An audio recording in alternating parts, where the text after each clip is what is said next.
Hey, good evening, friends. It's Tuesday night, time for our Tuesday night Worship Express. As you can see, Bo is back here with us again. He will be for the rest of the month of February.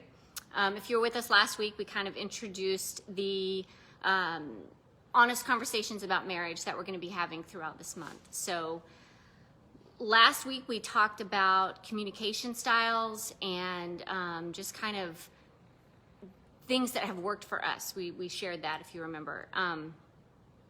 And first I want to say how fun it has been to hear from some of you who do tune in on Tuesdays and join us for our live messages, telling me, you know, you have found some things that you're going to try to implement into your relationship, or that you've just enjoyed being a part of it. So I'm honored. We are honored to be doing this. And second, I don't know if any of you noticed last week, Bo was looking down to my left, and he told me that he had Post-it notes on my back, that those were his notes that he was reading off of. So first time for everything.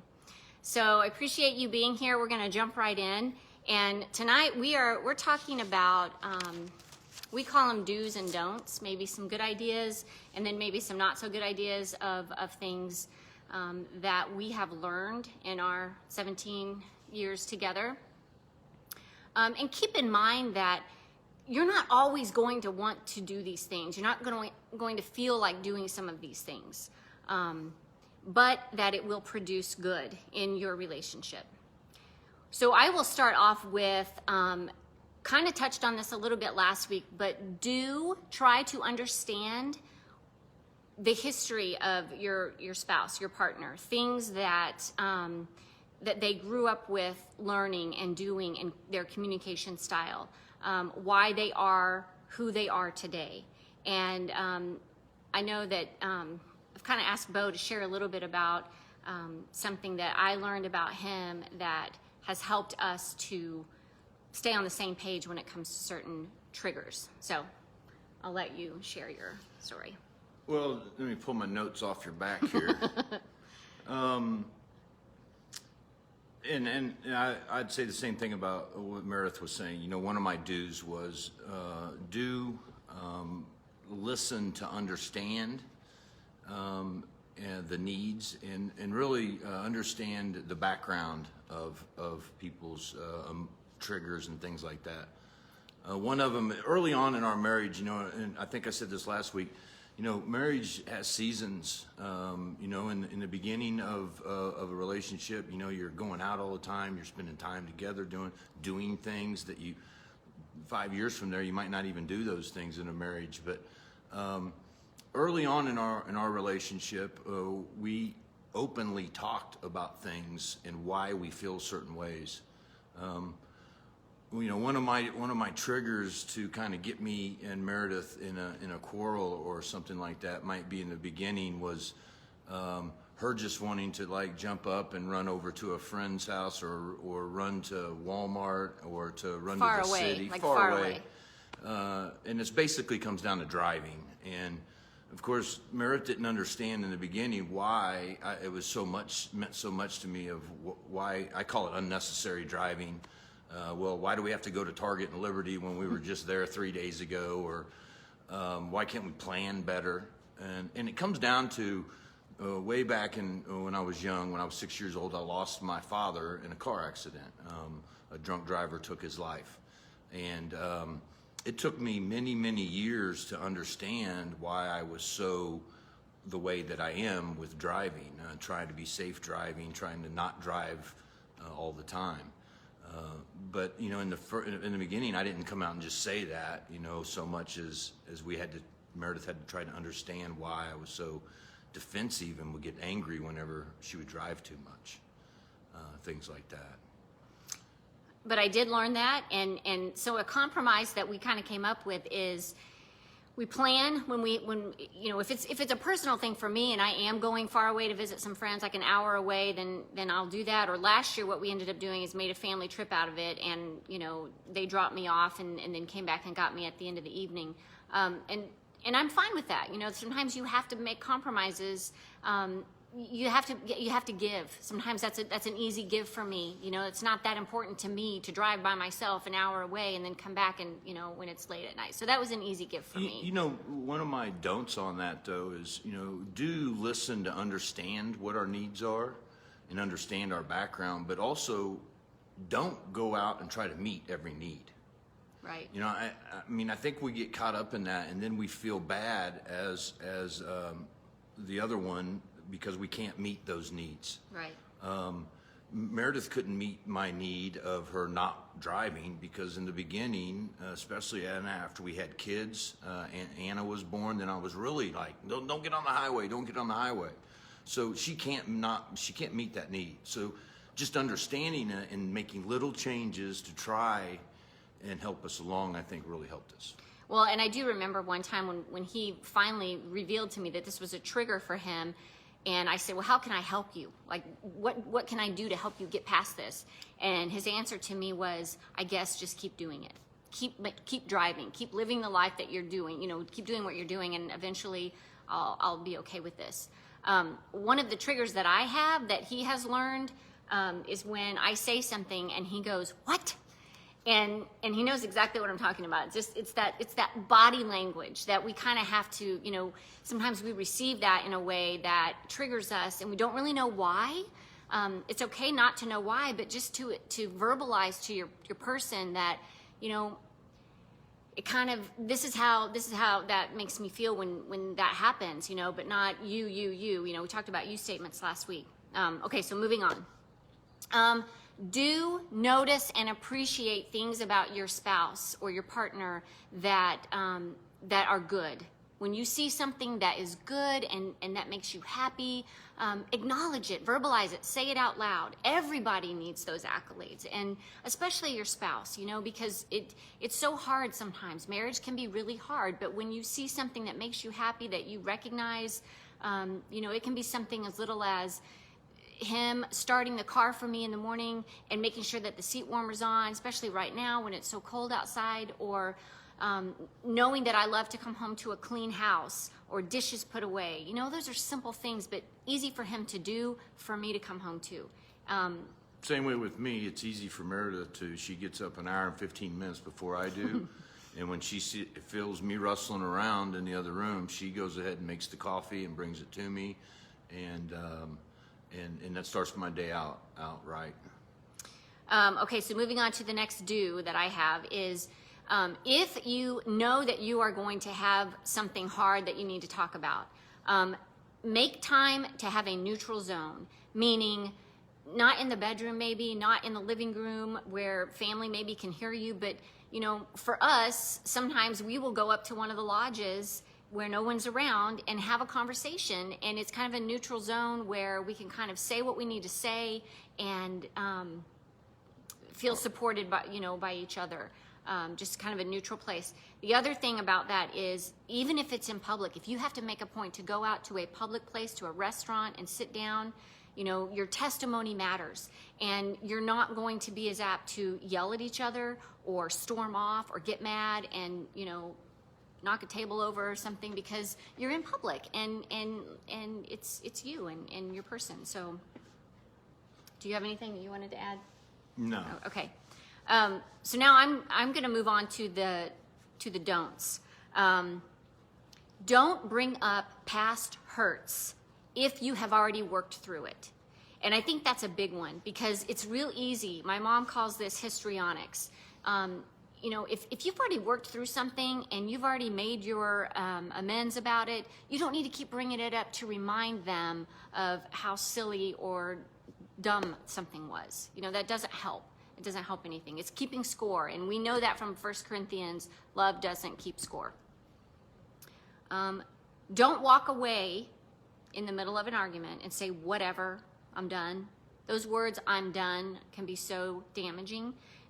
If you need a 15-minute break, 15-minute, you know, timeout or whatever, I think that's important to acknowledge that you need that for yourself. And then the third one I would say is, instead of arguing that the person is wrong, you're arguing about the argument. And instead of saying you're wrong, you can say, here's my issue with that.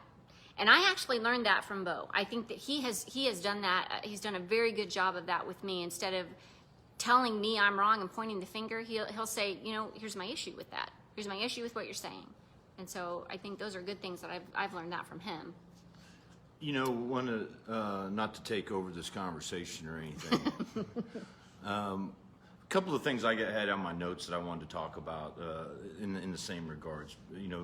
Meredith said, don't bring up, one of the don'ts is don't bring up past for harming. And that goes back to let's do no harm and do all the good we can and stay in love with God. And I've got to continue to say this. Once you've said yes to the Lord, then things start happening and they're good, positive things. Whether that's with your job, whether that's with your friends, whether that's with your kids, whether that's with your marriage. If you invite the Lord into all of those things, then those things seem to happen. I'll try to make this a quick story. Some of you might have heard me say this story. I call it my food story. And I've told this story time and time for different reasons. This time it's because I'll tell you, I used to have a trigger. Before when I worked in corporate America and Meredith and I were first starting out, we had a couple of babies at home. We were trying to save for retirement and save for education and save for saving and just save. We didn't have very many places to cut expenses, so one of those places was always the grocery store. And I can remember time and time again getting frustrated when it came grocery store time. Meredith, it would go something like this. I would come home from work, and Meredith would say, hey, we need to go to the grocery store. And I would I would tense up, and I would just like, well, how many coupons have you cut? Do you have all the papers, the ads in the paper to see which stores you need to go to? And I would just get frustrated because she didn't have that stuff ready, and I was trying to save a nickel, but we continue to say yes to the Lord. And I can remember whenever we said yes to the Lord and to go into camp ministry and to move out to wilderness camp. And believe it or not, this was on the first weekend we just moved out there. And the girls were starting school on Monday, and it was the next day. It was that weekend, and we got boxes sitting around our house we just moved into. And Meredith comes to me. I said, we need to go to the store. And what did I do? I kind of tensed up, and I was just like, and then I thought for a minute, again, we had invited the Lord into our life, into our marriage, into our work now, into our ministry. And so I just thought for a moment when she said that. I tensed up for a second, and then I just took a deep breath, and I said, the Lord has this. And sure enough, when that happened... But first I told you what I needed to yes, go get. That's right. And that was, we needed bread, we needed just staples, milk, eggs. I wanted to make something for breakfast tomorrow morning. And it was early enough that we could still grill out that night, so I thought maybe we'd make some hamburgers. And then... Sure enough, she says what the list is, and I just said, okay, we'll give it up. And the doorbell rang, and we had some guests staying in the lodges that weekend, and they had these leftovers, and they said, here's a gallon of milk, and here's a dozen eggs, and here's some breakfast burritos that you guys can warm up. Everything that Meredith had rolled off the list to say that we needed at the store, it was there. And so this is about faith and trusting in the Lord and that He'll take care of us, but it's really this is about triggers. There were many, many times before that where we would get into verbal kind of back and forth argument about the grocery store, and which is really silly. It is, but it was something that we could control, and right. So it's about triggers, understanding those triggers, understanding where they come from, and then asking the Lord to help you in understanding. And now also, we know that if we could do that again, instead of Him getting mad about it, He would say, here's my issue with that. Yeah. But anyway, moving on. So another thing that I think is really important is that when I'm having a bad morning or night before or whatever, sometimes during the day I've had time to kind of decompress, and maybe I wasn't so nice in the morning or wasn't as pleasant as I could have been. I will send Bo a text that says, I'm struggling today. And that's all it says. And then he receives that to be, a little bit more understanding of what maybe my attitude was. And then he in turn can do something about it when I get home and try to make it a better day for me. Just kind of being there for each other. We kind of got that from 50 First Dates. If any of you have seen that movie, we've watched it over 50 times. But when they run in and say, "Doug, we're having a bad day, Doug," that's our kind of our keyword to each other, a text or a call saying, "We're having a bad day. Bad day." And then we try to understand, well, what's going on with that day. Yeah. So, I mean, again, I think it does go back to communication and just trying to understand and validate and listen. Listen, seek to understand each other. The final thing that we have tonight is about forgiveness. And it's real easy. Do it. Just be forgiving. And I actually have Bible for that. It's in the book of Ephesians. Be kind and compassionate to one another, forgiving each other just as in Christ God forgave you. So we know that we've been forgiven. Jesus died for us, and in turn, we forgive others, and especially in a marriage. There's a lot of give, a lot of take, a lot of compromise, and I know that it sounds really easy just to say just do it, but the person that it holds prisoner is you if you're not able to forgive. And we've learned that, the hard way too sometimes. So, this isn't just for a marriage. This is for relationships in general, because any relationship that you have, they enrich our lives, but they also bring opportunity for issues to come up. And that is why it's so important to know that you are committed to the commitment, that you're in it for the long haul, and that you try to understand each other. I don't have, believe it or not, I don't have any lyrics to share with you tonight. I thought maybe because we went so much over last week that I would cut it short. But we still have a couple more Tuesdays to do this. So did you have anything else you wanted to finish with? Just to add on to your last thing that you were saying there, I think that when you're in conversation with each other and you know that you've been triggered or something happens, I think a first thing that we want to remember in any argument or discussion you have is there's always tomorrow, right? There's always tomorrow, and we've asked the Lord to be with us all the time, so we don't plan on breaking up. We don't plan on splitting up, and so let's make sure that we're doing no harm to each other and knowing there's always tomorrow. But do remember there's always tomorrow, but don't put off something that needs to be taken care of. So if there's something that Meredith is really hurting about or really wanting to talk about, and we turn that into an argument and then we get mad at each other, as Meredith was saying, don't just walk away. Maybe plan to have the conversation later, maybe plan to have it at a more neutral site, maybe table it for now, but don't table it forever, because that'll set with you. That brings issues up, yeah. Brings issues up. Yeah. So deal with the things and move forward. I can't tell you how much it means to me personally just to see everyone who's on right now. I don't even think I have time to say hi to everyone, but I see you. I appreciate you. We appreciate you. We are not experts at this. I want to acknowledge that too. We just know what we know. We know what works, and we know that we've tried it both ways. One with God in our lives and one without. And we know what feels better, and that is with God in our lives. So have a great week, you guys. Hope to see you next time, and we love you.